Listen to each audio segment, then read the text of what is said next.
பிரெக்னன்சியில் உங்களுக்கு iron deficiency இல்லாமல் இருக்கணும்னா மறக்காமல் இந்த ஃபுட்ஸை உங்கள் டயட்டில் இன்க்ளூட் பண்ணிக்கோங்க.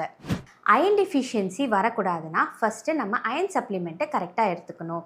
ஃபார் எக்ஸாம்பிள், உங்கள் டாக்டர் காலையில் கால்சியம் டேப்லெட்டும் நைட் அயன் டேப்லெட் ப்ரிஸ்கிரைப் பண்ணியிருக்காங்கன்னா நீங்கள் ரெண்டுத்தையும் சேர்த்து ஒரே டைமில் எடுக்கக்கூடாது. ஏன்னா கால்சியம் அயன் அப்சார்ப்ஷனை அஃபெக்ட் பண்ணும். அயன் சப்ளிமெண்ட் எடுக்கும்போது நீங்கள் கூடவே ஒரு வைட்டமின் சி ரிச் ஃபுட்டை எடுத்துக்கணும். அது நெல்லிக்காய் இல்லை ஆரஞ்சாக இருக்கலாம். வைட்டமின் சி உங்களோட அயன் அப்சார்ப்ஷனை இன்க்ரீஸ் பண்ணும். நான் வெஜிடேரியன் சோர்சஸ்லேருந்து கிடைக்கிற அயனை உங்கள் பாடி ஈஸியாக அப்சார்ப் பண்ணிக்கும். ஸோ நீங்கள் எக்ஸ், மட்டன் சுவரொட்டி, ஈரலை உங்கள் டயட்டில் once R twice in a week include பண்ணிக்கலாம். நீங்கள் வெஜிடேரியனாக இருக்கீங்கன்னா கம்பல்சரி வாரத்தில் 2 முறையாச்சும் முருங்கைக்கீரையை சூப்பாவோ பொரியலாவோ எடுத்துக்கோங்க. பீட்ரூட்டை மறக்காமல் எடுத்துக்கோங்க.